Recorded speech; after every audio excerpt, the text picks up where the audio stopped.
चलिए तो स्टार्ट करते हैं हमारे नेक्स्ट चैप्टर को, जिसके अंदर हम बात करने वाले हैं ह्यूमन रिसोर्स मैनेजमेंट का ये सिलेबस है। देखो मैं आपको पहले ही बता देती हूँ, जो मेरे पास बुक है अशोक खुराना जी की है, एक और बुक है जो कि कल्याणी पब्लिकेशन की, ये है मेरे पास वीके पब्लिकेशन की। ओके, सो दोनों बुक से मैं आपको सिलेबस करवाने की कोशिश करूँ, क्योंकि मुझे पता है कि बहुत सारी यूनिवर्सिटीज़ के स्टूडेंट्स यहाँ देख रहे हैं।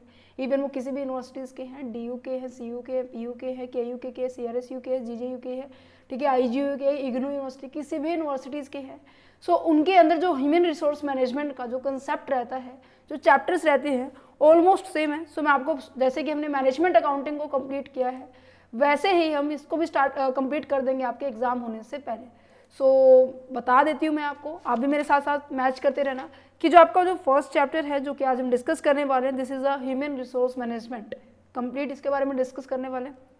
अच्छा, सेकेंड चैप्टर जो क्या है आपका ह्यूमन रिसोर्स प्लानिंग के ऊपर ये कंसेप्ट है, ठीक है। फिर आता है जॉब एनालिसिस, ठीक है। फिर उसके बाद आ जाता है इसके अंदर जॉब डिस्क्रिप्शन, जॉब स्पेसिफिकेशंस ये आएंगे, ठीक है। नेक्स्ट आ जाता है रिक्रूटमेंट का चैप्टर है, देन उसके बाद सिलेक्शन का चैप्टर है, ठीक है। फिर प्लेसमेंट का है, फिर इंडक्शंस का है, फिर इंटरनल मोबिलिटीज़ है जिसके अंदर हम प्रमोशन, डिमोशन एंड ट्रांसफर के टॉपिक्स के बारे में अच्छे से डिस्कस करेंगे। ओके, देन उसके बाद आ जाता है ट्रेनिंग आ जाता है, देन उसके बाद performance appraisal and the potential appraisal. ये सभी चैप्टर्स आपके ह्यूमन रिसोर्स मैनेजमेंट के बुक्स के अंदर गिवन होंगे। इन केस अगर आपका कोई भी चैप्टर है कि हाँ एडिशन है, या मैं यह कहूँ कि दूसरी जो जैसे कि मेरे जो पास बुक है उसके अंदर कुछ एक और चैप्टर है, जैसे कि कैरियर प्लानिंग एंड डेवलपमेंट का है, ठीक है, आपका है कंपनसेशन मैनेजमेंट है, जॉब सेटिस्फेक्शन है, स्ट्रेस मैनेजमेंट है, ठीक है। ये चैप्टर्स एडवांस में है इस बुक के अंदर। सो इन सभी चैप्टर्स को हम डिस्कस करेंगे। मुझे पता है कि जो सब्जेक्ट है, आपको मैं वैसे बता भी देती हूँ, ये जो सब्जेक्ट है आपको काफ़ी सारे स्ट्रीम में देखने को मिलेगा, जैसे कि आपका जो ये जो ह्यूमन रिसोर्स जो मैनेजमेंट का कंसेप्ट है, ये आपका MBA में भी आता है, नजर आ रहा है, MBA 2022 का human resource management question paper है। अच्छा, ये आपका MCOM के अंदर भी आता है, human resource management MCOM human resource management का क्वेश्चन पेपर है। अच्छा, ये आपका BCOM के अंदर भी आता है ना, पता है सबको। देखो ये मैं आपको दिखा रही हूँ 2023 के क्वेश्चन पेपर, इवन चाहे MCOM स्ट्रीम से बिलोंग करते हैं, चाहे आप BCOM स्ट्रीम से बिलोंग करते हैं, सभी के जो रिसेंट क्वेश्चन पेपर है वो ऑलरेडी अपलोड हो चुके हैं, ठीक है। अब 2024 में मोस्ट ऑफ यूनिवर्सिटीज़ के जो ये वाला क्वेश्चन पेपर हो चुका है, सो उनका भी पेपर मैं आपके लिए लेके आऊँगी। सो कल ये पेपर है आपके पास आ जाएगा। सो चैनल पर विजिट कीजिए और अपनी नीड के अकॉर्डिंग इनको आप चेकआउट कर सकते हैं। आप देख पा रहे हो सभी क्वेश्चन पेपर आपके 2023 के recent question paper. So different universities के अपलोड करने की पूरी कोशिश की जा रही है। अच्छा, अब बात कर लेते हैं हमारे ह्यूमन रिसोर्स मैनेजमेंट के चैप्टर के बारे में। देखो यहाँ पे 3 शब्द हैं, तीनों शब्दों को पहले समझते हैं, क्योंकि फिर यहाँ से देखो, यहाँ से एक क्वेश्चन है जो कंपल्सरी है, वही बात है, फर्स्ट चैप्टर है तो यहाँ से क्वेश्चन आएगा ही आएगा। अच्छा जी, तो 3 शब्द है, तीनों शब्दों को पहले धीरे धीरे समझते हैं, आराम से समझते हैं, क्योंकि ये जो आज का चैप्टर है ये बेस रहने वाला है आपके आने वाले सभी चैप्टर्स के लिए। अच्छा, मैं यहाँ पे क्या लिखा हुआ है, ह्यूमन लिखा हुआ है। ह्यूमन का मतलब क्या है कि जो भी मैन पावर होती है उसके बारे में बात की जा रही है ना, मैन पावर्स होती है। अच्छा, रिसोर्स के बारे में बात की जाए कि वो साधन है, वो स्रोत है जिसके माध्यम से हम क्या करने वाले हैं, अपने प्रोडक्शन को डन करने वाले, और वो साधन क्या है, वो मैन पावर है जी। अच्छा, मैनेजमेंट का मतलब क्या है कि ईच एंड एवरीथिंग, जो भी एक्टिविटी आप परफॉर्म कर रहे हो अपनी ऑर्गेनाइजेशन के अंदर, वो बेटर वे में हो, अच्छे तरीके से हो, ऐसे तरीके से हो कि आपकी जो कॉस्ट है वो कम आए, टाइम है वो कम लगे।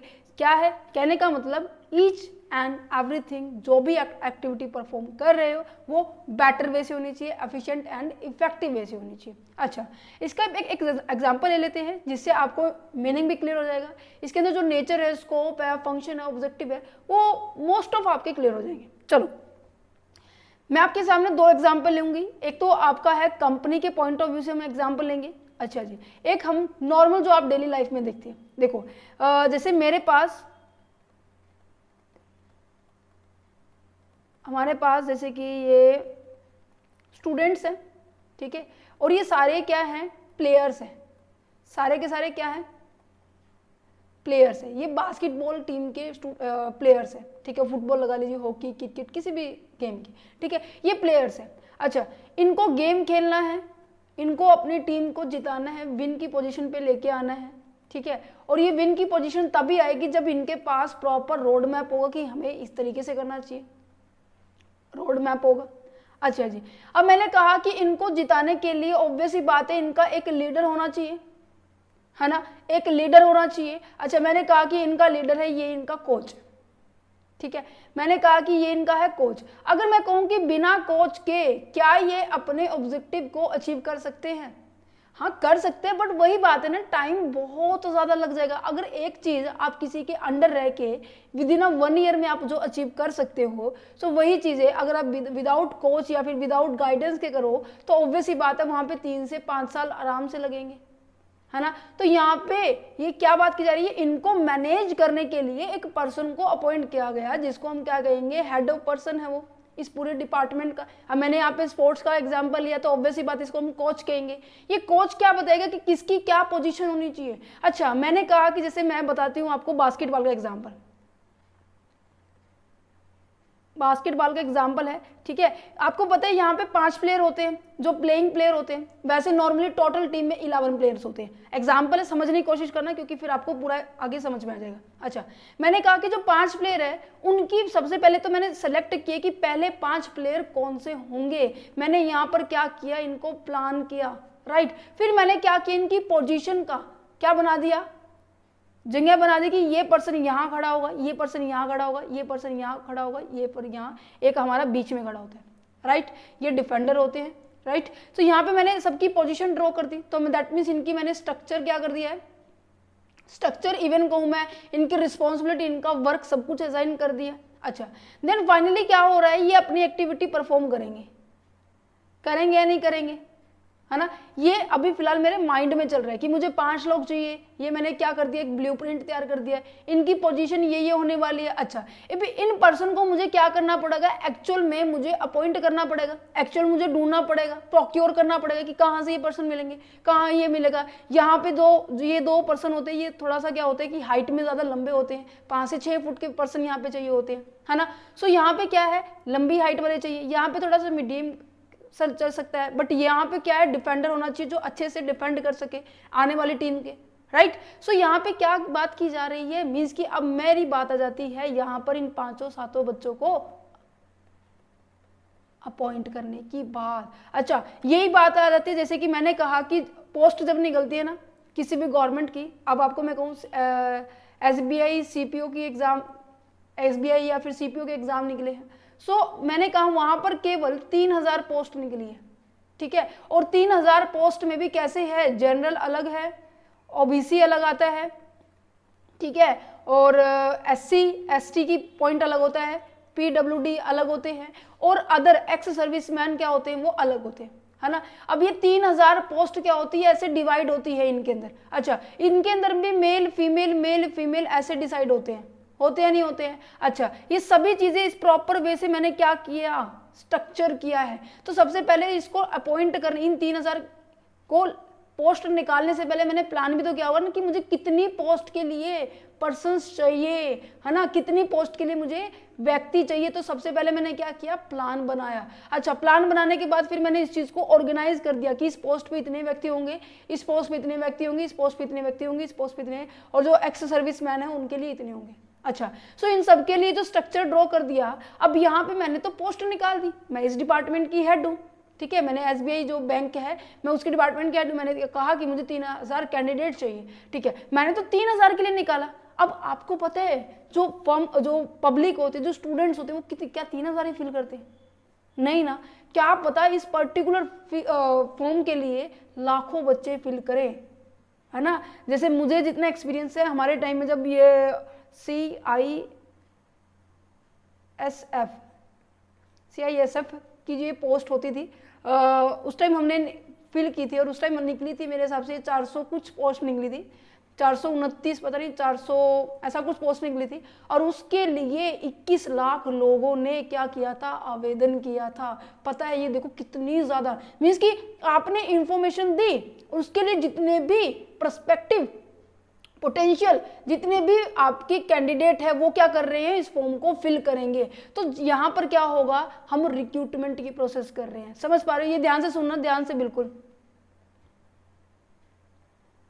रिक्रूटमेंट की प्रोसेस चल रही है। रिक्रूटमेंट हमेशा क्या होती है, पॉजिटिव होती है। अब देखो 429 बच्चों की रिक्वायरमेंट थी, 3000 बच्चों की रिक्वायरमेंट है, यहाँ फिल कितने कर रहे हैं, लाखों में कर रहे हैं। सो यहाँ पे कोई रिस्ट्रिक्शंस नहीं है ना। अच्छा ठीक है, फिर यहाँ पे ये आगे बताया गया कि इन 21 लाख में से ऑब्वियस ही बात है मुझे चाहिए तो केवल 429 ही चाहिए ना। अच्छा 429 ही सिलेक्ट करने, तो ऑब्वियस ही बात है काफी सारे लेवल सेट कर दिए। तो सिलेक्शन की क्या होने वाली है, अब एक प्रोसेस होने वाली है जिसके अंदर इनका टेस्ट होगा, ठीक है, रिटन एग्जाम होगा, फिजिकल एग्जाम होगा, देन उसके बाद आपका मेडिकल भी होता है, देन उसके बाद मेरिट लिस्ट रखती है। जैसे जैसे ये टेस्ट होते चले जाएंगे वैसे वैसे ये नंबर क्या हो जाएगा, कम होता चला जाएगा, है ना।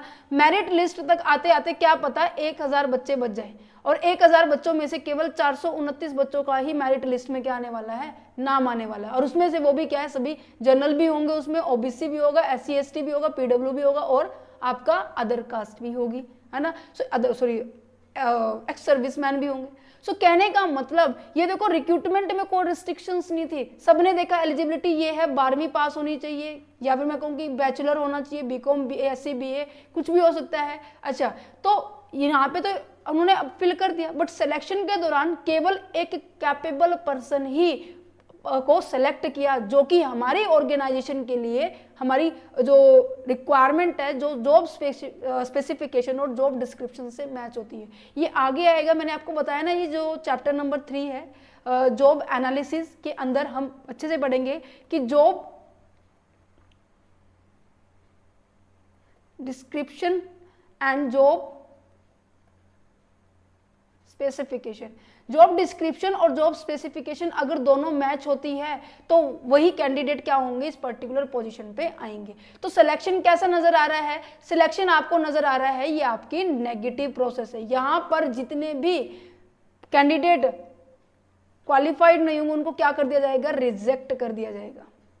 क्लियर है। अच्छा तो आप ये सोच रहे होंगे कि मैं ये प्रोसेस क्यों बता रही हूं। अब देखो मुझे एक कंपनी में पोस्ट निकालनी है, और उस पोस्ट क्यों निकालनी है, क्योंकि मुझे अपनी कंपनी में प्रोडक्शन करना है ना। और प्रोडक्शन करना किसके ऊपर डिपेंड करता है, मैन पावर के ऊपर डिपेंड करता है। अगर आपकी मैन पावर कैपेबल है, अगर आपकी मैन पावर एफिशिएंट है, इफेक्टिव वे से काम कर रही है, तो क्या होगा, जितने भी अदर रिसोर्सेज है जैसे कि मशीनरी हो गया, जैसे कि मटेरियल हो गया, जैसे कि मनी हो गई, जैसे कि टेक्नोलॉजी हो गई, उनका सबका यूज किसके ऊपर डिपेंड करता है, मैन पावर के। अगर वो मैन पावर मतलब एनर्जेटिक है कि हाँ ईच एंड एवरीथिंग परफॉर्म करने के लिए हमेशा रेडी होता है, तो क्या होगा, आपकी कंपनी के अंदर ग्रोथ क्या होगी, बहुत अच्छे तरीके से होगी। अगर मैन पावर आपका थोड़ा सा लेजी टाइप का है, थोड़ा सा सुस्त है, तो क्या होगा, आपकी कंपनी के अंदर प्रोडक्शन तो होगा बट इतने अच्छे तरीके से नहीं होगा। तो यहाँ पे कहने का मतलब जो मैनेजमेंट है उसको जो ये रिसोर्स दिया गया है, मैन पावर ह्यूमन दिया गया है, उसका अच्छे तरीके से यूटिलाइज कैसे कर सकते हैं, उसको खुश कैसे रख सकते हैं, उसके बारे में हम इस चैप्टर में डिस्कस करेंगे। ठीक है, और ये जो अभी मैंने आपको एग्जाम्पल दिया ना, ये आगे तक यूज होने वाला है। ठीक है, मीन्स कि अब यहाँ पर पहुँच जाते हैं हम इस नोट्स के ऊपर। देखो यहाँ पे पहले ये पढ़ते हैं इंट्रोडक्शन, देन फिर मैं आपको उसका डिफरेंस समझाऊंगी। जो पर्सोनल मैनेजमेंट होता है और एक हमारा ह्यूमन रिसोर्स मैनेजमेंट होता है, ये इनके बीच में डिफरेंस क्या है। ऐसा क्या था कि सबसे पहले देखो पता है, जो बहुत टाइम पहले पर्सोनल मैनेजमेंट का कंसेप्ट अप्लाई करते थे हम, बट रिसेंट टाइम में हम केवल ह्यूमन रिसोर्स मैनेजमेंट का कंसेप्ट अप्लाई करते हैं। तो रीज़न क्या है वो मैं आपको बताऊंगी, पहले थोड़ा सा इंट्रोडक्शन पढ़ लेते हैं। ये स्पोर्ट्स टीम का एग्जांपल दिया हुआ है। स्पोर्ट्स टीम के अंदर सभी के सभी टैलेंटेड प्लेयर्स तो हैं, बट उनको किसकी ज़रूरत है, एक कोच की ज़रूरत है। तो इसी तरह से कंपनी में सब चीज़ें अवेलेबल तो है, बट एक ऐसे पर्सन की ज़रूरत है जो सब चीज़ों को अच्छे तरीके से वो करवा सके। सो HR मैनेजर होगा वो, to organize them, train them, कि वो जो पर्सन के पास इतनी एफिशिएंसी होगी, उतनी क्वालिटी होगी कि वो जितने भी एम्प्लॉई हैं उनसे अच्छे से पहली बात तो काम ले लें, काम हुआ अच्छी बात है, उनको अच्छे से वेजेस दे दे, ठीक है, उनका अच्छे से रिकॉर्ड रख पाए। अच्छा, उनको अगर कहीं पे कमी नजर आ रही है तो उनकी इंप्रूवमेंट के लिए उस पर्टिकुलर एरिया में उनको ट्रेन करे। ठीक है, मीन्स कि कहीं ना कहीं ये बात देखी जाती है कि कैसे हम किसी पर्सन से काम करा। देखो ये आपने देखा भी होगा, आप किसी भी अपने घर में ही देख लेना कि जैसे आपके घर में ना 5 व्यक्ति है ना, तो 5 व्यक्ति में से एक ना बच्चों में से बच्चे 5 है, उनमें से ना एक ना लीडिंग पॉइंट होता है मोस्ट ऑफ देखा जाए, क्योंकि ना उनमें से कोई एक ऐसा होता है कि हाँ लीडरशिप कर सकता है, जिसकी उसे उसके अंदर काम करवाने की क्षमता है, वो कैसे किसी भी तरीके से काम निकलवा सकता है ना, चाहे वो आपको एनर्जी देके करे, चाहे वो आपको डरा धमका, मतलब कुछ भी, समझ पा रहे हो। तो मीन्स कि ऐसे पर्सन की रिक्वायरमेंट होती है जो कंपनी के अंदर किसी भी तरीके से एम्प्लॉयज से खुश भी रख सके और उनसे काम भी ले सके, जिससे कंपनी का भी बेनिफिट होगा, जिससे एम्प्लॉयज भी खुश रहेंगे, ठीक है। So human resource management is all about the people in the company. तो जो स्पेशली फोकस किसके ऊपर करता है, मैन पावर के ऊपर करता है, पीपल्स के ऊपर फोकस करते हैं, ठीक है, ठीक है। It's like being the captain of the sports team, ये इस तरीके से बिहेव करता है या फिर इस तरीके से होता है जैसे कैप्टन होता है ना, कैप्टन सबको ये कैप्टन है और इसके नीचे ये सारे प्लेयर्स हैं। तो यहाँ पे एचआर मैनेजर है, ठीक है, और ये नीचे सारे क्या है, नीचे क्या है, सारे के सारे एम्प्लॉयज है या सुपरवाइजर है, कोई भी डिपार्टमेंट के लोग हैं, वो इसकी बात मानते हैं क्योंकि ये कहीं ना कहीं एक अच्छे तरीके से परफॉर्म कर रहा है, इसके अंदर कैपेबिलिटी है कि वो अपने काम को अच्छे से परफॉर्म करवा पा रहा है लोगों से। अच्छा, make sure that everyone is the right position and the motivated to win the game. हर एक जो पर्सन है इस गेम के अंदर अपनी सही पोजीशन पे हो, जिससे कि वो अपने काम को अच्छे से परफॉर्म कर सके। अब मैंने कहा जो पीछे होते हैं ना, मोस्ट ऑफ लंबे हाइट, जो हाइट जिनकी लंबी होती है ना, वो पीछे खड़े होते हैं। अगर वो उनको मैं आगे खड़ा कर दूं, छोटों को पीछे खड़ा कर दूं, तो ऑब्वियस सी बात है जो रिंग में से जो बॉल आएगी उसको पकड़ेगा कैसे भाई, है ना। सो कहने का मतलब वो हर एक पर्सन ऐसी पोजीशन पे होना चाहिए जो अपने काम को अच्छे तरीके से परफॉर्म कर सके।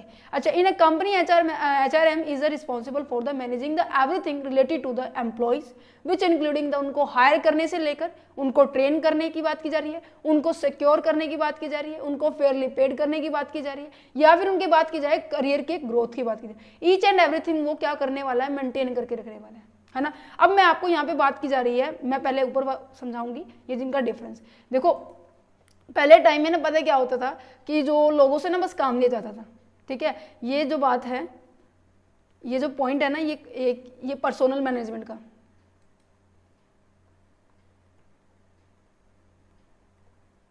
पर्सोनल मैनेजमेंट का, ये पता क्या कहता है, ये कंसेप्ट ये कहता है कि पहले के टाइम में ना हमारे पास केवल जो मैन पावर होती थी ना इनके पास, उसको पता है क्या मानते थे, वो एक मशीन कह लीजिए आप, या फिर मैं कहूँ एक टूल है जिसके थ्रू हम क्या करने वाले, प्रॉफिट में इजाफा कर सकते हैं, जिसके थ्रू हम फर्म में प्रॉफिट बहुत ज़्यादा जनरेट कर सकते हैं। मीन्स कि इस पहले के टाइम में फर्म के अंदर किसके ऊपर फोकस किया जाता था, प्रॉफिट के ऊपर फोकस किया जाता था, और मैन पावर को एज अ टूल कहूँ या फिर मैं एक मशीन की तरह से उसको क्या किया जाता था, ट्रीट किया जाता था। तो यहाँ पर जो मैन पावर्स थे ना, जो रिसोर्सेज थे, ह्यूमन थे, लोअर लेवल पे थे, या फिर मैं कहूँ जैसे आपको पता है 3 लेवल होते हैं, एक तो टॉप लेवल होता है, एक मिडल लेवल होता है, एक आपका लोअर लेवल होता है, और एक आपका फोरमैन जिसे हम कहते हैं, ये वाला होता है। इन्होंने जो, मैंने पहले के टाइम में होता कि जो पहले इन्होंने जो डिसाइड कर दिया फाइनली सभी को वही मानना पड़ेगा। दैट मीन्स इनकी कोई राय नहीं ली जाती थी, केवल और केवल फर्म ने जो डिसीजन लिया, मीन्स की जो टॉप लोग हैं उन्होंने डिसीजन लिया तो ठीक है, नीचे वालों की कोई सजेशन, कोई फीडबैक नहीं होता था। अच्छा, इनको कोई अगर प्रॉब्लम भी होती थी ना इन लेवल्स को, तो क्या करना होता था, पूरा प्रोसेस फॉलो करना पड़ता था कि पहले आप एप्लीकेशन लिखोगे मिडिल लेवल को, फिर ये भेजेगा इससे, फिर ये वापस देगा, फिर ये वापस करेगा, ऐसे इसकी लेंथी प्रोसेस थी, पूरा एक हायरार्की को फॉलो किया जाता था। यहाँ पे क्या बात की जाती है, फॉर्मल जो स्ट्रक्चर है उसको फॉलो किया जाता है, जिसके कारण कहीं ना कहीं जो डिसीजन लिया जाता था, जो आप कम्युनिकेशन करने चाहते थे, वो क्या होता था, वो डिले हो जाता था। समझ पा रहे हो? तो यहाँ पे काफी सारे ड्रॉबैक्स थे, और सबसे बड़ा ड्रॉबैक्स ये था कि आप एक इंसान को अहमियत नहीं दे रहे जो कि आपको बिजनेस के अंदर प्रॉफिट जनरेट करके दे रहे हैं, ठीक है। बट यही कंसेप्ट को रिप्लेस करके क्या लाया गया, ह्यूमन रिसोर्स मैनेजमेंट का कंसेप्ट लाया गया। इन्होंने कहा कि ये जो मैन पावर है ना, यहाँ पे जो कॉस्ट समझा जाता था ना, ये लागत समझी जाती थी, इनको हमें सैलरी देनी है, हमें ये करना है, हमें वो करना है, नहीं, यहाँ पर इसको एसेट समझा। एसेट समझते हो कि ये कहते हैं कि अगर ये नहीं हुए ना तो हमारी कंपनी में तो काम भी नहीं होगा, अगर ये नहीं हुए ना तो जो बाकी के जो अदर रिसोर्सेज है उनका प्रॉपर यूटिलाइजेशन हो ही नहीं सकता, क्योंकि totally depend upon it the man power. So that's a reason कि जो कोई भी ऑर्गेनाइजेशन है बिना मैन पावर के चल ही नहीं सकती। इन्होंने सबसे ज्यादा इंपॉर्टेंस इनको दी, तभी तो इनको ये कहते हैं कि आप एसेट्स है हमारी, ठीक है। अच्छा, इनको एसेट्स का ये अपनी प्रॉब्लम जो है ना वो अपनी विदाउट हेजिटेशन क्या कर सकते हैं, टॉप लेवल के मैनेजमेंट को इजीली प्रोवाइड कर सकते हैं। यहाँ पे इनफॉर्मल स्ट्रक्चर्स को फॉलो किया जाता है। ओके, अच्छा समझ गए हो। सो दैट्स अ रीजन कि जो ह्यूमन रिसोर्स मैनेजमेंट का जो कंसेप्ट है ये आया था। क्या लिखा हुआ है, the aspect of the management that is a concern with the treat the people as a tool to be replace when warm out। That means कि जितना हो सके लोगों से काम करवाओ, जितना हो सके अपनी लेबर से काम लो, उनकी वेलफेयरनेस, उनकी सेहत, उनकी हेल्थ के ऊपर कोई फोकस नहीं किया गया था।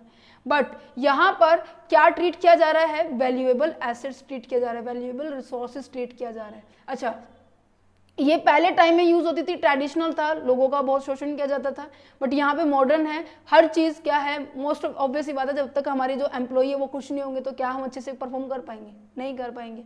सो अच्छा, routine functions are to be performed, यहाँ पे केवल रूटीन फंक्शंस परफॉर्म किए जाते थे, दैट मीन्स जो डेली बेसिस पे एक ही काम परफॉर्म किया जाता था, बट यहाँ पे स्ट्रैटेजिक है, लोगों की जो इंप्रूवमेंट है, लोगों के करियर के अंदर ग्रोथ है, ये सब चीजों के ऊपर फोकस किया जाता है। यहाँ पे किसी भी तरह का करियर के ऊपर फोकस नहीं था, यहाँ बस प्रॉफिट मोटिव था। अच्छा, यहाँ पे इनडायरेक्ट कम्युनिकेशन होता है। इनडायरेक्ट कम्युनिकेशन का मतलब क्या है कि पहले आप बीच में जो मीडिएटर्स हैं उनको इन्फॉर्मेशन प्रोवाइड करोगे, फिर आगे की ओर पहुंचाओगे, फिर ये आगे की ओर पहुंचेगा। तो यहाँ पे इनडायरेक्ट है, मीन्स कि आप बीच में कोई ना कोई इंटरमीडिएटरीज है, बट यहाँ पे क्या है, डायरेक्ट कम्युनिकेशन है। किसके साथ होगा, ऑब्वियस ही बात है, जो टॉप लेवल है या फिर मिडिल लेवल, जहाँ पे आपको अपनी जो ग्रेवेंसीज है, जो भी प्रॉब्लम्स है, उनको आप शॉर्ट आउट कर सकते हैं। अच्छा, concentrates on there is a collective bargaining contract, और ये क्या किसके ऊपर करता है, इंडिविजुअल। पता है क्या कह रहा है, ये ऐसे कह रहा है कि यहाँ पे ना मुकदमा वही होता है जो सबके लिए होगा। समझ पा रहे हो, मीन्स कि अगर मैंने कहा कि पहले के टाइम में दो व्यक्तियों को कोई प्रॉब्लम है, ठीक है, उसको मुकदमा नहीं कहते थे, उसको प्रॉब्लम नहीं कहते थे। प्रॉब्लम वो होती थी जब पूरी यूनियन को होती थी। आपने सुना भी होगा, बहुत सारी इंडस्ट्रीज के अंदर यूनियंस होती है, ट्रेड यूनियन होती है, ठीक है, आपके जो वर्कर्स की यूनियंस होती है, वो यूनियन क्या रिप्रेजेंट कर रही है, यूनियन क्या होती है कि ये मान लीजिए सारे के सारे एम्प्लॉई इस ऑर्गेनाइजेशन के, सारे के सारे, ठीक है, इनमें से कोई एक या दो व्यक्ति इनका क्या हो जाता है, लीडर हो जाता है। ये क्या करते हैं, पूरे इन जितने भी लेबर हैं उनके बेस पर सारे के सारे डिसीजन लेंगे कि हाँ पर आप इनकी मीटिंग के अंदर, है ना। अब यहाँ पे ना केवल एक इंडिविजुअल व्यक्ति या में एक या दो तीन व्यक्तियों का कोई प्रॉब्लम मैटर नहीं करता था, बट यहाँ पे इंडिविजुअल के साथ कॉन्ट्रैक्ट भी किया जा सकता है। अगर मान लीजिए क्या पता इन्होंने ऐसा आइडिया दिया एक अकेले व्यक्ति ने कि जो फर्म के लिए प्रॉफिटेबल है, उसकी सुनवाई होती थी। यहाँ पे किसी भी तरह की सुनवाई नहीं होती थी। It is a slow process from the point of view of the decision making. Slow process तो होनी थी क्योंकि इनडायरेक्ट कम्युनिकेशन है, सो स्लो प्रोसेस होगी, यहाँ पे फास्ट प्रोसेस होगी। समझ में आ गया डिफरेंस, एग्जाम के लिए इंपॉर्टेंट है, ठीक है। अच्छा, मीनिंग आ गया समझ में। अब इंट्रोडो हो गया, अब मीनिंग देख लेते हैं आप कि आपको अगर ये क्वेश्चन एग्जाम में आ जाए तो आप कैसे लिखेंगे। ये कहते हैं कि human resource is the focal point of the all the organisations in the present day competitive environment. आज की जो कंपटीशन का जो इन्वायरमेंट है वहाँ पर ऑर्गेनाइजेशन के अंदर जो मैन पावर बहुत ज़्यादा इंपॉर्टेंट है। इट इज़ नॉट पॉसिबल और for any organization to achieve its objective without the proper management of the human resource. ये मैंने आपको समझा दिया। It means organization should consider its people as an important source of किस चीज़ के लिए, इफेक्टिवली अचीव करना चाहते हैं अपने ऑब्जेक्टिव को। इसीलिए हमें मैन पावर की जरूरत है क्योंकि सारा का सारा काम उन्हीं के ऊपर डिपेंड है ना, ठीक है जी। क्यों? क्योंकि एचआर का मतलब क्या है, ह्यूमन रिसोर्स का मतलब क्या है, मैन पावर का मतलब क्या है कि जो भी उनके पास नॉलेज। अब मैंने कहा कि मुझे टीचर्स की रिक्वायरमेंट है, मैंने कहा कि जो एसबीआई के अंदर मैंने पीओ की जो पोस्ट निकाली है, तो ऑब्वियस ही बात है यहाँ पर केवल कॉम्पिटेंट लोग ही आएंगे। इतना कंपटीशन चल रहा है, पता है, राइट। सब आज के आई होप सभी वाकिफ होंगे इस चीज़ के लिए, कंपटीशन बहुत ज़्यादा है किसी भी सरकारी नौकरी को अचीव करने के लिए, गवर्नमेंट जॉब को अचीव करने के लिए, या फिर मैं कहूँ प्राइवेट जॉब को लेने के लिए, है ना। तो अब सबके पास प्रॉपर नॉलेज है, क्या पता किसी के अंदर ज़्यादा हो, किसी के अंदर किसी चीज़ की स्किल है, कोई किसी चीज़ में एबल है, किसी को, ये सभी चीज़ें ना मैटर करती है। क्या पता किसी ऑर्गेनाइजेशन में किस चीज़ के ऊपर ज़्यादा वैल्यू की जाती है, किसी चीज़ के अंदर क्या वैल्यू की जाती है, किसी के अंदर लीडरशिप होता है ना, और किसी के अंदर मोटिवेशन अपने आप ही होता है, इंट्रिंसिक मोटिवेशन जिसे हम कहते हैं। सो ये सभी चीज़ ना इंपॉर्टेंट होती है क्योंकि ऑर्गेनाइजेशन में क्या चाहिए, उनकी सेल बढ़नी चाहिए, है ना, और एम्प्लॉय को क्या चाहिए, उनकी हैंडसम सैलरी होनी चाहिए, उनका इन्वायरमेंट अच्छा होना चाहिए। अगर ये दोनों मैच कर रही है तो ऑब्वियस ही बात है अच्छा कॉम्बिनेशन बैठ रहा है ना। तो अगर बात की जाए तो ये क्या है, एक हमारी एसेट्स है। इसको आप मॉडर्न टाइम के अंदर, मॉडर्न कंसेप्ट के दौरान इसे क्या माना जाता है, एसेट्स ट्रीट किया जाता है, नॉट है कॉस्ट। समझ में आ गया। अच्छा, डेफिनेशन काफ़ी सारे पर्सन्स ने दी है, जैसे भी आपको सुटेबल लगे आप वही याद कर सकते हैं। ये दोनों मैंने अभी आपको समझा दिए ये है क्या। गेंजो and there is a Robbins के अकॉर्डिंग दी हुई है और एक फिलिपो के अकॉर्डिंग दी हुई है। क्या कहता है कि human resource management is the process, एक ऐसी प्रोसेस है जो कि कंसिस्ट करते हैं 4 फंक्शंस को। 4 फंक्शन कौन से? सबसे पहले है एक्विजिशन। एक्विजिशन जैसे कि मैं अगर गुड्स को परचेज करने की पॉइंट ऑफ व्यू से कहूँ तो वहाँ पे परचेज मतलब है। अब मुझे पर्सन को हायर करना है तो यहाँ पे हायर की बात की जा रही है, ठीक है। उनका सिलेक्शन होगा, रिक्रूटमेंट होगा, उनके डेवलपमेंट के बारे में बात की जा रही है। उनको हर टाइम मोटिवेट करना कि अगर वो डिमोटिवेट, ऑब्वियस ही बात है कि वो क्या करेंगे, टर्नओवर कर जाएंगे, मीन्स की टर्न ऑफ कर जाएंगे, वो छोड़ के चले जाएंगे, है ना। सो यहाँ पे क्या है, उनको बनाए रखना भी बहुत ज़्यादा इंपॉर्टेंट है, उनको मोटिवेट करना भी बहुत ज़्यादा इंपॉर्टेंट है। यही एक मैनेजर का काम होता है, ठीक है। अच्छा, नेक्स्ट डेफिनेशन जो फिलिपो के अकॉर्डिंग दी हुई है, क्या कहता है कि ह्यूमन रिसोर्स पर्सनल मैनेजमेंट में be define as the planning करना, ऑर्गेनाइजिंग करना, डायरेक्टिंग करना, कंट्रोलिंग करना of the procurement, development, compensation, integration, maintenance and the separation. ये पता है सारे के सारे ना इसके फंक्शंस हैं। अगर आप ये डेफिनेशन याद करें तो आपको फंक्शंस लर्न करने की कोई इतनी मुश्किल नहीं होगी। अगर आप ये डेफिनेशन याद करें तो इसके स्कोप एंड ऑब्जेक्टिव के रिगार्डिंग में, मतलब दोनों की दोनों मैंने इस तरीके से ली हुई है कि आपको आगे जो पॉइंट्स हैं उनको याद करने में या फिर समझने में कोई दिक्कत नहीं होगी, ठीक है। अच्छा, अगर मैं इन शॉर्ट में कहूँ HRM क्या है, HRM क्या है, एक पर्सन अपॉइंट होगा मैनेजर जो कि किसके ऊपर फोकस करेगा, इसकी मैन पावर के ऊपर फोकस करेगा। किस किस पॉइंट ऑफ व्यू से करेगा कि वो रिक्रूट करेगा राइट पीपल को उस पर्टिकुलर जॉब के लिए, वो ट्रेन करेगा उस पर्टिकुलर स्पेशल स्किल को सिखाने के लिए, डेवलप करेगा ओवरऑल उसकी स्किल को इम्प्रूव करने के लिए, वो मोटिवेट भी करेगा कि वो अच्छे तरीके से काम करे, उस ऑर्गेनाइजेशन में लगातार बना रहे। अच्छा, वो इंश्योर भी करेगा कि कंपनी क्या कर रही है, लेबर लॉ को क्या कर रही है, फॉलो कर रही है नहीं कर रही। कई बार ऐसा होता है कि अब जैसे मैं एग्जांपल दूं टीचर्स का, अगर आप टीचर्स के काफ़ी सारे स्टेप्स होते हैं, ठीक है। एक PRT टीचर होता है जो नर्सरी के लिए होता है, ठीक है। एक TGT टीचर होता है जो 10th तक के टीचर्स के 10th क्लास तक के लिए होता है। एक PGT टीचर्स होता है, ठीक है। इन सब के लिए B.Ed जरूरी होती है, बट यहाँ पर मास्टर्स डिग्री जरूरी होती है। यहाँ पे ग्रेजुएशन प्लस आपकी B.Ed होनी चाहिए, यहाँ पे NTT का कोर्स होना चाहिए। अब यहाँ पे पर्टिकुलर एलिजिबिलिटी दी हुई है, विदाउट एलिजिबिलिटी के आप किसी पर्सन को हायर कर रहे हो तो आप गलत कर रहे हो। इन केस ऐसा होता है कि हाँ आपने हायर कर लिया फिर उसको सैलरी भी कम दे रहे हो, तो ये सभी चीजें क्या आप लोग फॉलो कर रहे हो नहीं कर रहे, ये भी इस पर्सन की जिम्मेवारी, इस मैनेजर की जिम्मेवारी है।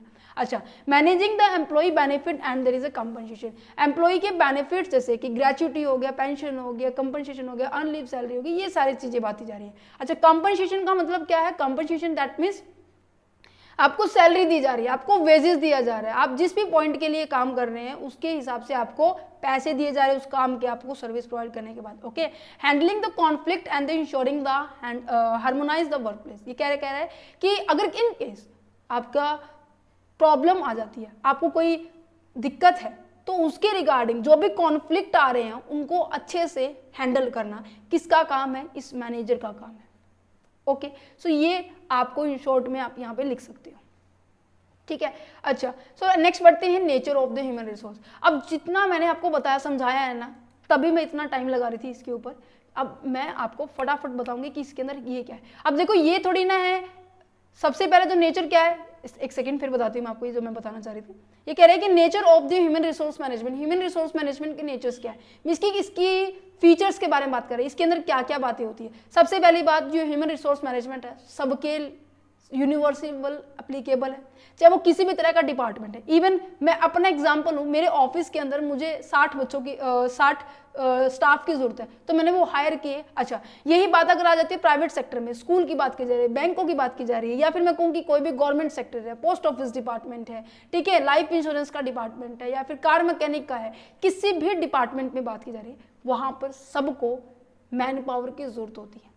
सो ये जो कंसेप्ट है ना ह्यूमन रिसोर्स मैनेजमेंट, सबके लिए सेम एप्लीकेबल है, ठीक है, चाहे वो किसी भी तरह का डिपार्टमेंट है, सेम प्रोसेस अप्लाई करनी पड़ती है। जैसे कि नॉर्मल सी बात है, अब आप ग्रेजुएट हो जाओगे, ठीक है, और उसके बाद आप भी नौकरी के लिए तलाश करोगे, तो आपको इतना अच्छा CV अपना रिप्रेजेंट करना है, रिज्यूम कहेंगे, रिज्यूम रिप्रेजेंट करना है, जिससे कि जो नेक्स्ट पर्सन है वो आपसे इफेक्टिव हो जाए, ठीक है, आपसे प्रभावित हो, तो ये जो प्रोसेस है ना रिक्रूटमेंट का, सिलेक्शन का, ठीक है, और आपको फिर ट्रेनिंग देने का, डेवलपमेंट करने का, आपके अप्रेजल करने का, ये सभी के अंदर सेम अप्लाई होते हैं। अच्छा, नेक्स्ट जाता है integral part of the process of management. ये जो ह्यूमन रिसोर्स मैनेजमेंट है ना, ये किसका काम है?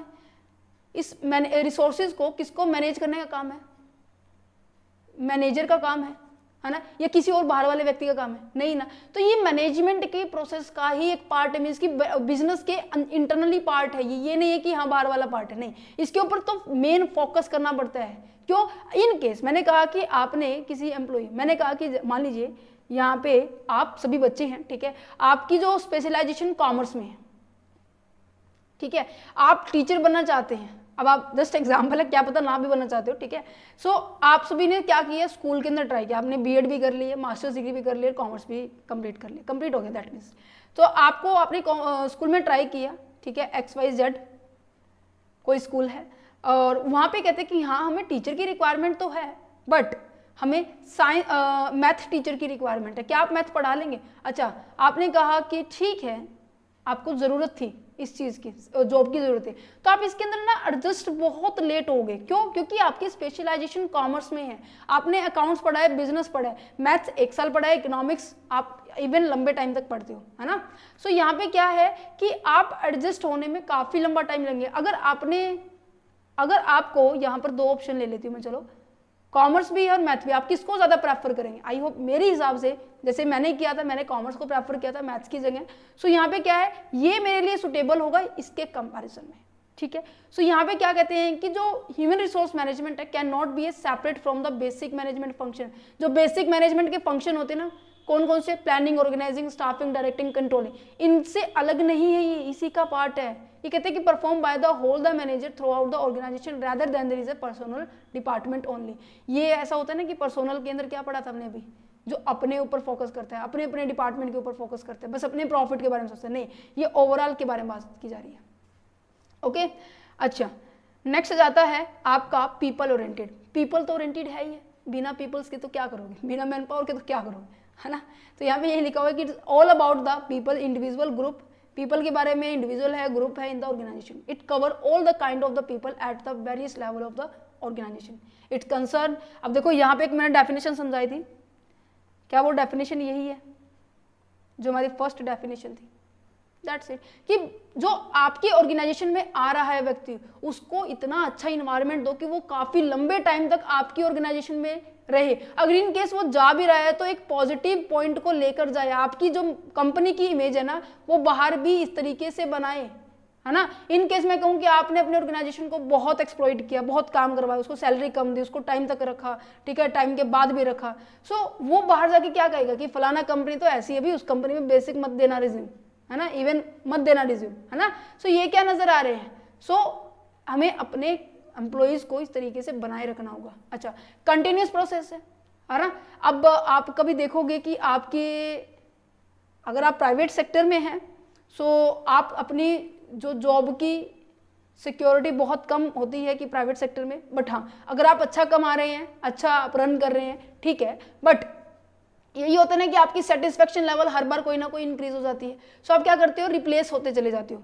सो हर एक ऑर्गेनाइजेशन में ये जो प्रोसेस है, मैंने जो मैन पावर है उसकी रिक्रूट करना, वो कंटिन्यूस प्रोसेस है, उसको मेंटेन करना ये कंटिन्यूस प्रोसेस है। ये नहीं है कि आप एक टाइम कर रहे हो, नहीं, ये ऑन गोइंग प्रोसेस है, ठीक है, समझ पा रहे हो। अच्छा, लॉन्ग टर्म पर्सपेक्टिव से, ठीक है, लंबे टाइम की बात कर रहा है ये, क्या कहता है, human resource management is a long term perspective to the management of the people in the organization, development of the human resource and there is a value addition is the long term purpose है। अब मैंने कहा कि जैसे आप as a teacher तो आ गए हैं कॉमर्स के अंदर, चलो जी ठीक है, आपको इकोनॉमिक्स आपका बैकग्राउंड नहीं था, ठीक है, आप केवल अकाउंट्स अच्छा पढ़ा सकते हैं और बिजनेस अच्छा पढ़ा सकते हैं। अच्छा, तो यहाँ पर आपको स्पेशली टीच किया गया कि आप कैसे इन दोनों सब्जेक्टों को प्रैक्टिकल कैसे समझाएंगे और बिजनेस कैसे समझाएंगे। आपको फर्स्ट टाइम था तो आपको प्रॉपर ट्रेनिंग दी गई है, ठीक है, आपका इवन आपकी नॉलेज भी एनहांस की गई है, आप इकोनॉमिक्स भी पढ़ा सको या फिर मैं कहूँ कि आप मैथ्स पढ़ा सकें। सो आपको इस पर्टिकुलर सब्जेक्ट के रिगार्डिंग भी क्या दी है, ट्रेनिंग दी है। सो यहाँ पर क्या है, एक ट्रेनिंग देना, आपकी नॉलेज को एनहांस करना, आपकी स्किल को एनहांस करना, ये एक ऑर्गेनाइजेशन का काम होता है। और ये नहीं होता जैसे कि आप गाड़ी चलाना भी सीखते हैं, साइकिल चलाना भी सीखते हैं, वो 1-2 दिन का काम नहीं होता, काफ़ी महीनों का काम होता है। अगर आपको उसके अंदर परफेक्शन चाहिए, देखो सीख जाते हो 21-20 दिन के अंदर, बट हाँ परफेक्शन चाहिए कि हाँ आप अच्छे से मूड ऑफ कर पा रहे हो, अच्छे से समझा पा रहे हो, किसी भी चीज़ को अच्छे से मोल्ड कर पा रहे हो। सो उसके लिए थोड़ा लंबा टाइम चाहिए। सो दैट्स अ रीज़न कि जो HRM का जो कंसेप्ट है ये लंबा कंसेप्ट है। इवन मैं कहूँ कि ये अगर मैन पावर की नॉलेज के बारे में बात की जाए तो कहीं ना कहीं ये बढ़ोतरी देता है अगर आप उसके ऊपर अपना फोकस 100% देंगे तो, ठीक है। अच्छा, डेवलपमेंट ओरिएंटेशन की बात की जाए, वही बात जो भी है मैंने आपको यहाँ बताया। Human resource management is the development orientation approach. It's aim at the development of the human resource. It's assess the training need.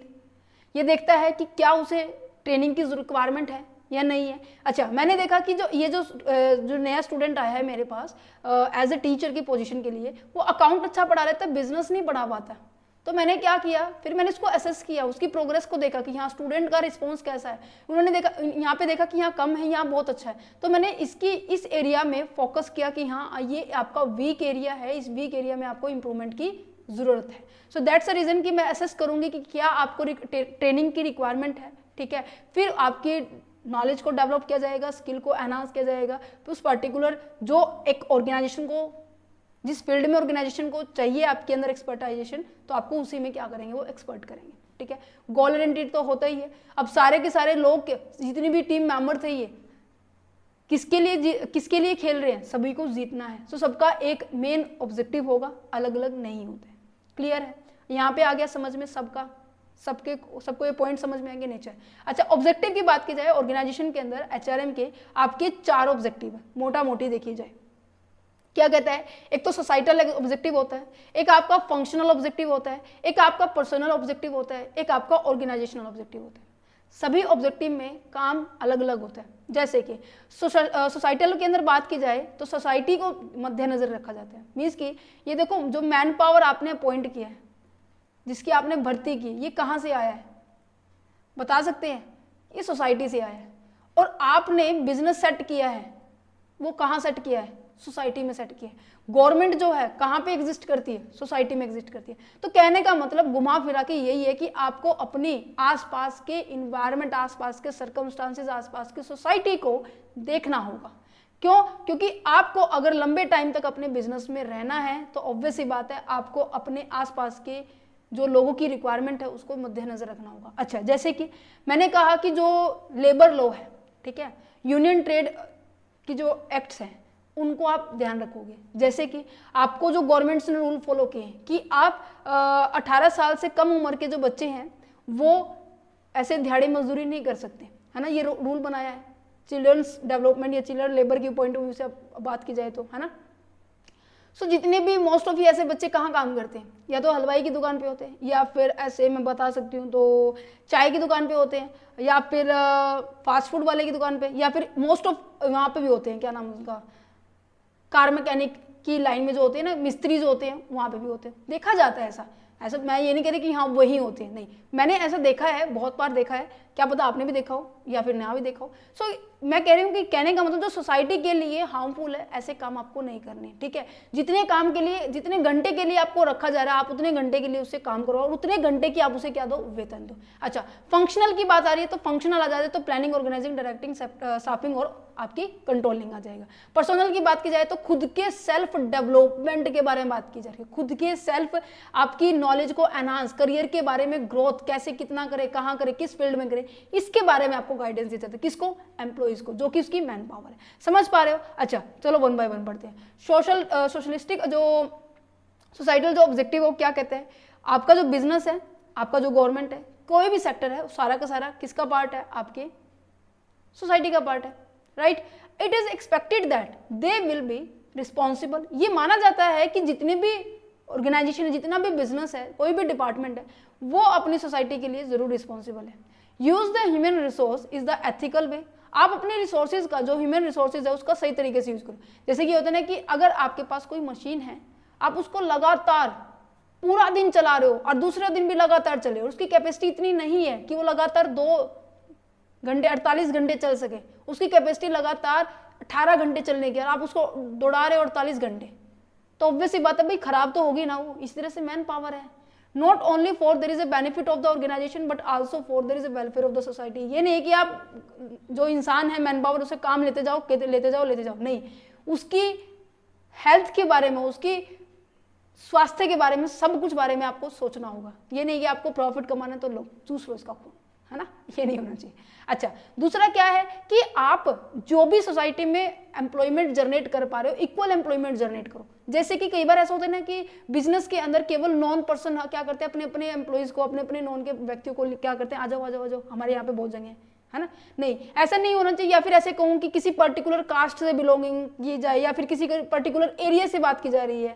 ठीक है, या फिर मैं कहूँ कि स्पेशल कितने एक रेस होती है, उस रेस का हिस्सा नहीं बनना, आपको क्या करना है, सबको इक्वली क्या देना है, इंपॉर्टेंस देनी है। अच्छा, ethical and the legally compliances का मतलब क्या है कि आप जो भी रूल रेगुलेशन बनाए गए हैं सोसाइटी के रिगार्डिंग, वर्कर्स के रिगार्डिंग, एम्प्लॉयज के रिगार्डिंग, वो आप फुलफिल करें, राइट क्योंकि वर्कर्स को क्या चाहिए, अच्छा इन्वायरमेंट चाहिए, अच्छी सैलरी चाहिए, ऑर्गेनाइजेशन को क्या चाहिए, एम्प्लॉयर को क्या चाहिए, उनको प्रॉफिट चाहिए, उनकी सेल इंक्रीज होनी चाहिए, मार्केट में रेपुटेशन चाहिए। अगर दोनों का मेन जो दोनों का ऑब्जेक्टिव क्या है मैच होता है तो आप अच्छे से सस्टेन कर सकते हैं। अच्छा, कंट्रीब्यूट टू द सोसाइटी, ये तो ऑब्वियस ही बात है। आप ये होता है ना कि कॉर्पोरेट सोशल रिस्पॉन्सिबिलिटी का एक एक्टिव CSR जैसे हम कहेंगे कि जिस भी कंपनी का जो टर्नओवर बहुत ज़्यादा होता है तो क्या करते हैं 2% जो है अपने टर्नओवर का वो कंट्रीब्यूट करती है सोसाइटी की तरफ। ओके, अच्छा नेक्स्ट जाता है ऑर्गेनाइजेशनल ऑब्जेक्टिव। ऑर्गेनाइजेशन के अंदर बात की जाए तो यहाँ पे बात की जाती है कि एम्प्लॉयमेंट के ऊपर आती है। एम्प्लॉयमेंट का मतलब क्या है कि एम्प्लॉयमेंट को कहीं ना कहीं आपका पॉजिटिव इन्वायरमेंट दो,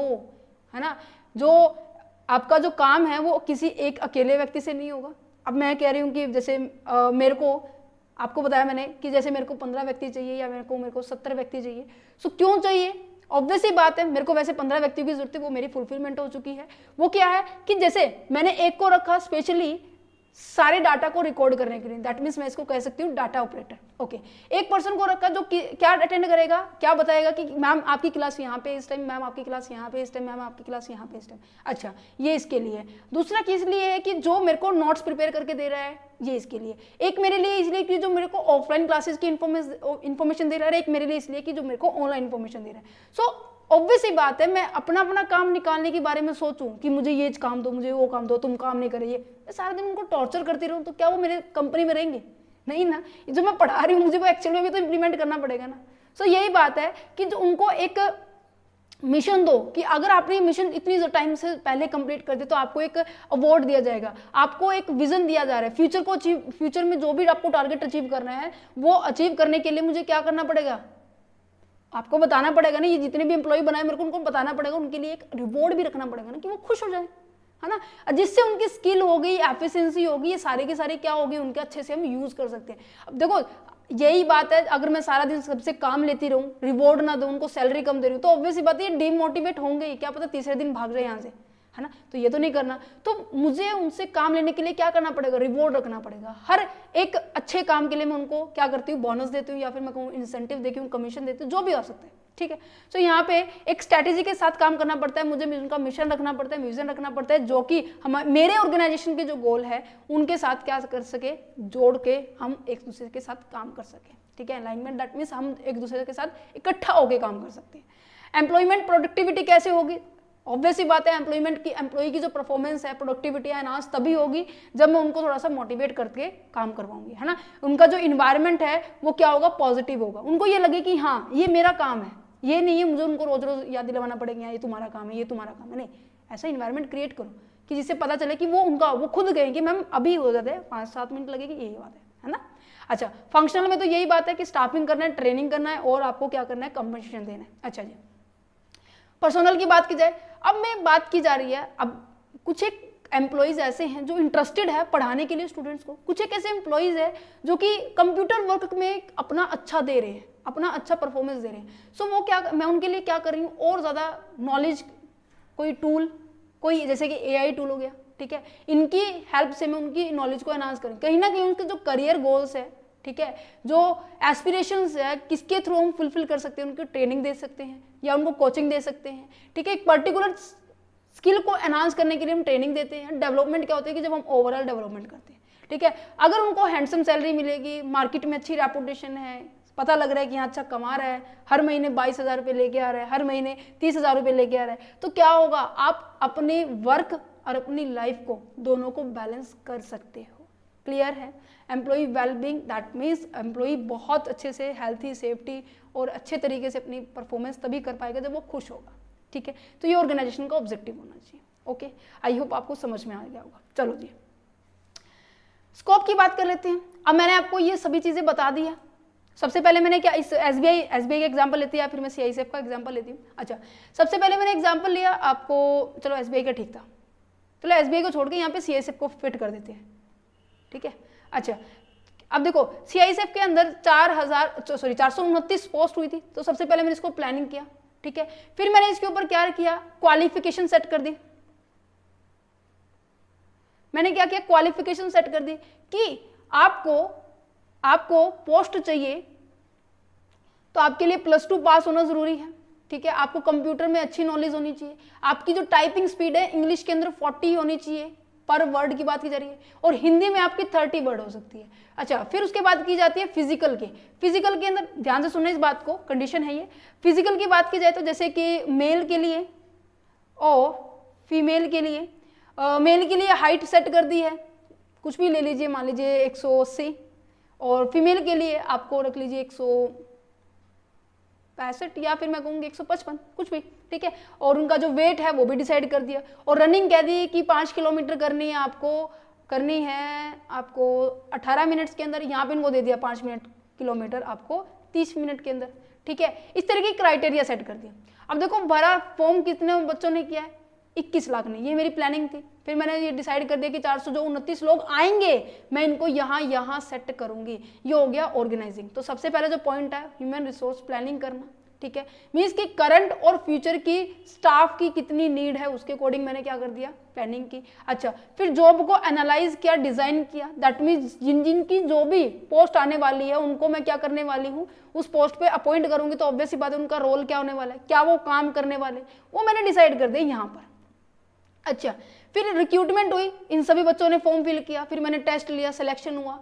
ठीक है, सिलेक्शन केवल कितने बच्चों का होगा, 429 बच्चों का होगा, और ये ऐसे करते करते बिल्कुल यहाँ तक आ जाएंगे। ठीक है, इसकी इन डेप्थ में हम पढ़ेंगे इनके चैप्टर्स के अंदर। अच्छा, तो थर्ड पॉइंट क्या है, रिक्रूटमेंट एंड द सिलेक्शन। ठीक है, choosing the best candidate to the fill the job vacancy within organization. अच्छा, इंडक्शन एंड ओरिएंटेशन का मतलब क्या है, अब कोई भी, अब ये देखो सारे के सारे जो व्यक्ति हैं सिलेक्शन में इतना पता क्यों करते, कई बार ऐसा होता है कि कोई रेस में चला गया, कोई हाइट में निकल गया, किसी का वेट ज़्यादा है, ठीक है, किसी के नंबर कम आए हैं, ठीक है, किसी की जो इंटरव्यू है उनमें नहीं होता, सबको पता है, ये तो ऑब्वियस ही बात है, मुझे लग रहा है सबको पता होगा।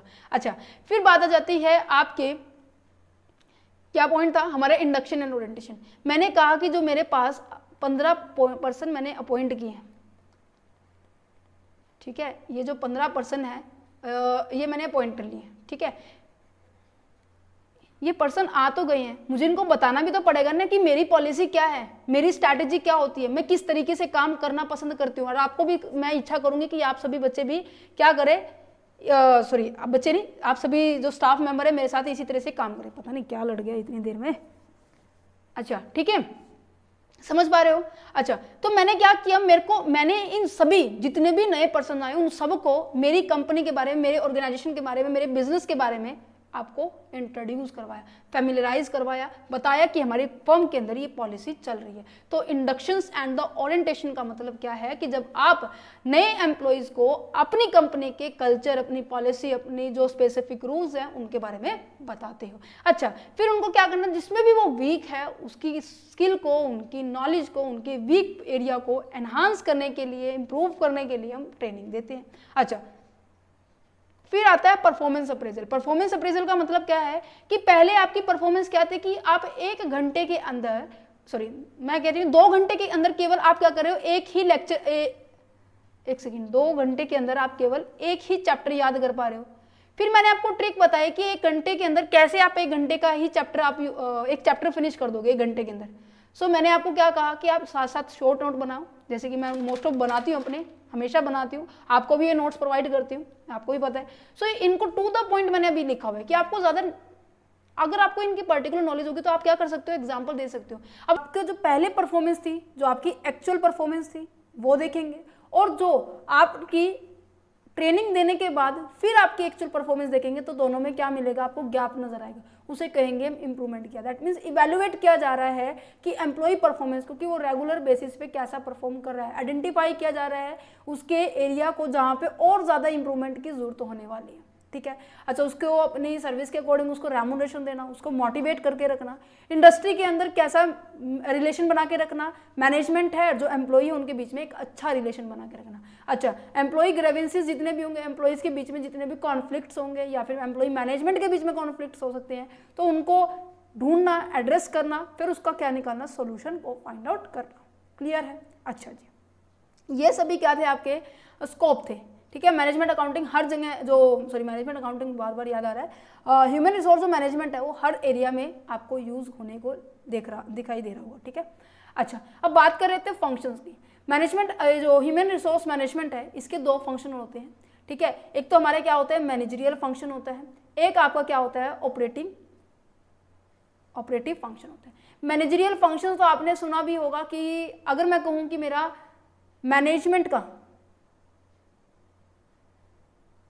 मैनेजमेंट के बिजनेस मैनेजमेंट हुआ या फिर किसी भी मैनेजमेंट के फंक्शंस क्या होते हैं, नॉर्मली 5 होते हैं, है ना, यही वही 5 है, कोई चेंज नहीं है। अच्छा, ऑपरेटिव फंक्शंस की बात की जा रही है, सो यहाँ पर बात की जाती है डे टू डे एक्टिविटीज के बारे में।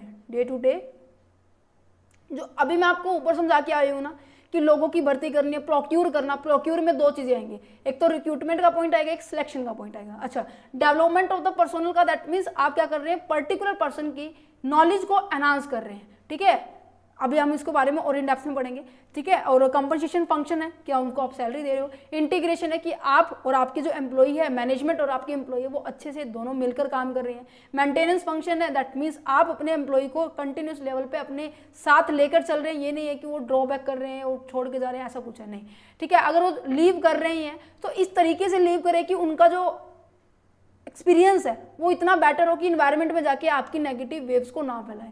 ठीक है, इवन पॉजिटिव है। करियर प्लानिंग आप देते हो, इवन ऑब्वियस ही बात है, अब अगर आप किसी ऑर्गेनाइजेशन में 2 साल तक लगातार काम करके आओगे तो आपको कुछ तो अनुभव होगा ना, कुछ तो एक्सपीरियंस होगा ना, जिसका यूज आप नेक्स्ट ऑर्गेनाइजेशन में दोगे, है ना, ऑर्गेनाइजेशन का भी डेवलपमेंट होता है। ठीक है, अच्छा अब बात की जा रही है ह्यूमन रिसोर्स मैनेजमेंट की। ह्यूमन क्या है बेटे, मैन पावर है, उसकी रिक्रूटमेंट और सिलेक्शन, है ना।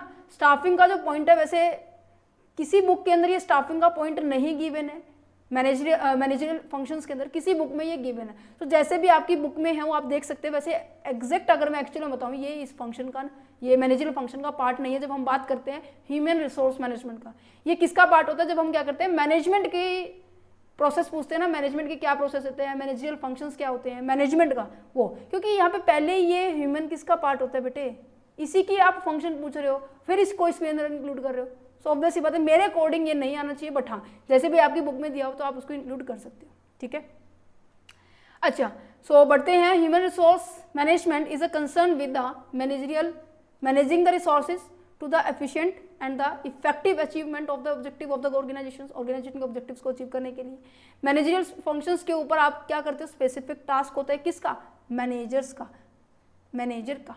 क्यों, क्योंकि उसको पर्सन्स को अपॉइंट करना है, उसको फिर मैनेज करके रखना, उसकी स्टाफिंग करनी, डायरेक्टिंग करनी, कंट्रोलिंग करनी। देखो फटाफट बताते हैं, प्लानिंग क्या होता है, एक ब्लूप्रिंट होता है जो फ्यूचर के प्रोग्राम को बताता है कि आपको ये करना है, आपको इतने पर्सन अपॉइंट करने, इतने नहीं करने, इतने ये करने। ठीक है, अच्छा कंसिस्टेंट क्या करते हैं, आप इसके ऊपर मॉनिटर करते हो अपने एचआर के ऊपर, आप इसको ना नोट से पढ़ लेना। ठीक है, इजीली आसान लिखे हुए हैं, कोई दिक्कत वाली बात नहीं है। अच्छा ये नजर आ रहा है कि हाँ आपकी ऑर्गेनाइजेशन में रिक्वायरमेंट है केवल 100% की, आपकी ऑर्गेनाइजेशन में अभी रिसेंट 150 एम्प्लॉइज है, तो आप क्या करोगे, कोई तो सोल्यूशन निकालोगे ना। या तो इनको क्या कर दोगे, ट्रांसफर कर दोगे किसी और अपनी ऑर्गेनाइजेशन में, या फिर इनको रिट्रीचमेंट कर दोगे, मींस कि इनकी छटनी कर दोगे। अच्छा आपकी ऑर्गेनाइजेशन में फिलहाल अभी 70, आपको चाहिए 100, तो आप क्या करोगे, हायरिंग करोगे, है ना, भर्तियां करोगे, रिक्रूटमेंट करोगे, सिलेक्शंस करोगे। ठीक है जी, ऑर्गेनाइजेशन का मतलब क्या है कि आप ये दिखाते हो, पर्टिकुलर पर्पस बताते हो कि किस पर्सन का क्या पर्पस है।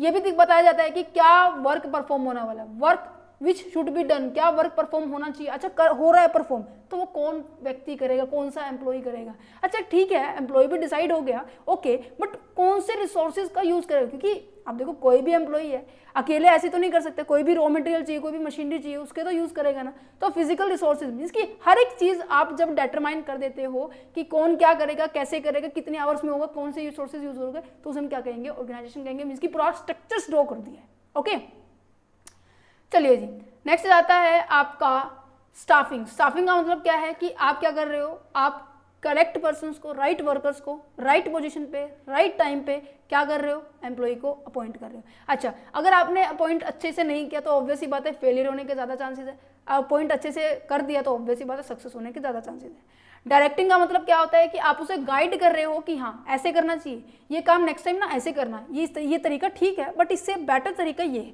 तो मीन्स कि आप उनको वे दिखा रहे हो कि आप ऐसे काम कर सकते हो, इस पर्टिकुलर टास्क को कंप्लीट करने के लिए, पूरा करने के लिए आप उसको पथ दिखाते हो। कंट्रोलिंग दैट मीन्स आप उसकी परफॉर्मेंस को मेजर करते हो कि जो हमने स्टैंडर्ड सेट किया था क्या उसने वो स्टैंडर्ड अचीव किया है या नहीं किया, उसके बारे में बात की जा रही है। ओके, अच्छा, अगर आपने जो आपकी एक्चुअल परफॉर्मेंस है वो क्या है, आपकी एक्चुअल परफॉर्मेंस ज़्यादा है आपके डिटरमाइन ऑब्जेक्टिव से, तो कहीं ना कहीं सिचुएशन अच्छी है, बहुत अच्छी है।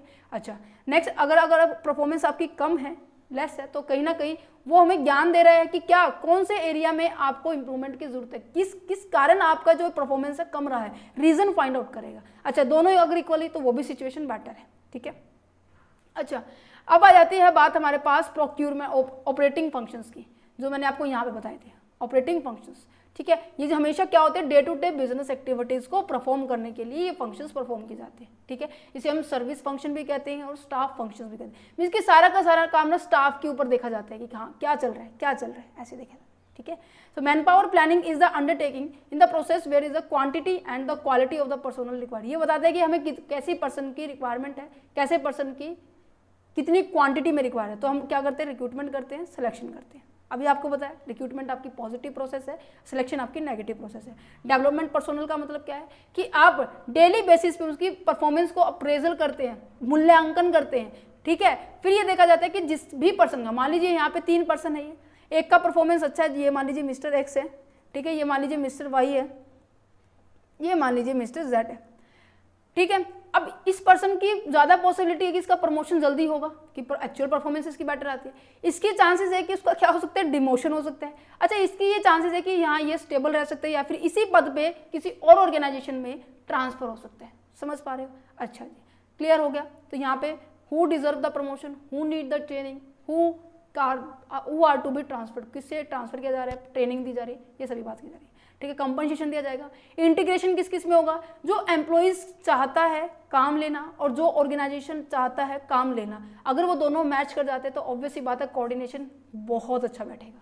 ठीक है, अच्छा, maintenance the functions. Maintenance function क्या होता है कि एम्प्लॉई खुश रहे, अपने काम को लगातार तरीके से करता रहे। तो एग्जाम तभी कह रही थी मैं, एग्जाम्पल अगर आपने अच्छे से किया, समझा होगा तो आप ये पॉइंट अच्छे से समझ सकते हो। ठीक है, सेपरेशन फंक्शन का मतलब क्या है कि इन केस वो ऑर्गेनाइजेशन छोड़ के जा रहे हैं, ठीक है, कोई भी इमरजेंसी है या फिर कुछ भी हो चुका है, वो छोड़ के जा रहे हैं, तो ऑब्वियसली बात है हर एक ऑर्गेनाइजेशन चाहती है कि जो उसका पर्सन जब उस ऑर्गेनाइजेशन को लीव करके जाए तो वो क्या जाए, अच्छे शेप में जाए। ये नहीं है कि हाँ वो जा रहा है, बाहर जा रहा है, वो कह रहे हैं कि ओहो इस ऑर्गेनाइजेशन में तो मैं बहुत मुश्किलों से निकला हूँ, बहुत अजीब है ये ऑर्गेनाइजेशन, बहुत गंदी है ये, ऐसे शब्द ना निकले। इसीलिए एक पॉजिटिव इन्वायरमेंट क्रिएट करना बहुत ज़्यादा ज़रूरी है। अच्छा, इनकेस रिटायरमेंट हो रही है, ठीक है, ज़रूरी नहीं होता कि सभी पर्सन ऐसे ही जाते हैं, कई बार रिटायरमेंट के बाद भी जाते हैं। तो रिटायरमेंट के बाद जो बेनिफिट दिया जाता है, ठीक है, जैसे ग्रेच्युटी हो गया, पेंशन हो गया, ठीक है, जो आपने छुट्टियां नहीं ली थी उनके आपको अनकैश कर दिया है, ठीक है, सो ये सभी चीज़ें देखी जाती है। कैरियर प्लानिंग, दैट मीन्स आपके ग्रोथ की ओर देखा जा रहा है, आपको ट्रेनिंग दी जा रही है, तो ऑब्वियसली बात है ये जो आपको ट्रेनिंग दी, आपको स्किल एनहांस की, आपकी नॉलेज एनहांस हुई, आपका जो एक्सपीरियंस बना है वो आगे किसी नए ऑर्गेनाइजेशन में यूज़ होने वाली। सो कैरियर तो प्लानिंग है ही आपकी, अच्छा डेवलप होने वाला है। तो इसी तरह से आपके जो अदर ऑर्गेनाइजेशन या फिर खुद के ऑर्गेनाइजेशन की बात करूँ तो उसका भी डेवलपमेंट होता है। अच्छा जी, ये हमारे पास हो गई है आपकी इंट्रोडक्शन हो गया, मीनिंग हो गया, डिफरेंस हो गया, और आपका नेचर भी हो गया, ऑब्जेक्टिव हो गया, स्कोप हो गया, फंक्शन हो गया। अब ये क्या क्वालिटी मुझे करवाने की जरूरत है, ये जो नीचे लिखी हुई है क्वालिटी, ये मेरे को करवाने की जरूरत है, ये वाली कहाँ गई भाई, ये क्वालिटी करवाने की जरूरत है नहीं ना। सो आप कर सकते हो, इसको नोट से पढ़ लेना, ठीक है, और आपको क्वेश्चन पेपर पे चैनल पर विजिट करना है और अपनी नीड के अकॉर्डिंग देखो, जो ह्यूमन रिसोर्स मैनेजमेंट का जो क्वेश्चन पेपर है इसको जरूर देखना है। लास्ट 3 से 2 ईयर के जो क्वेश्चन पेपर आप जरूर देखें, कि जिससे आपको थोड़ा एस्टिमेट हो जाए कि हाँ प्रीवियस ईयर में क्या क्वेश्चन आए हैं। हम जल्द से जल्द इस सब्जेक्ट का भी सिलेबस हम फटाफट कंप्लीट करेंगे, ठीक है जी। अब बात कर लेते हैं नोट्स की। अगर आप नोट्स लेना चाहते हैं तो ₹9 आपको पे करने होंगे। अगर आप इंटरेस्टेड है नोट्स लेने के लिए, सो डिस्क्रिप्शन बॉक्स में व्हाट्सएप नंबर और ईमेल आईडी दिया गया है आपको टीम का। सो आप टीम के साथ कॉन्टैक्ट कीजिए। नोट्स के रिगार्डिंग आप टीम के साथ कॉन्टैक्ट कर सकते हैं, ठीक है। और अगर आपको कोई जेन्युइन डाउट्स है, किसी पर्टिकुलर टॉपिक में डाउट है, तो आप कमेंट बॉक्स में करिए, क्योंकि वो डायरेक्ट मेरे पास आ जाएगा, ठीक है। नेक्स्ट वीडियो के अंदर, नेक्स्ट चैप्टर के अंदर, जिसके अंदर हम ह्यूमन रिसोर्स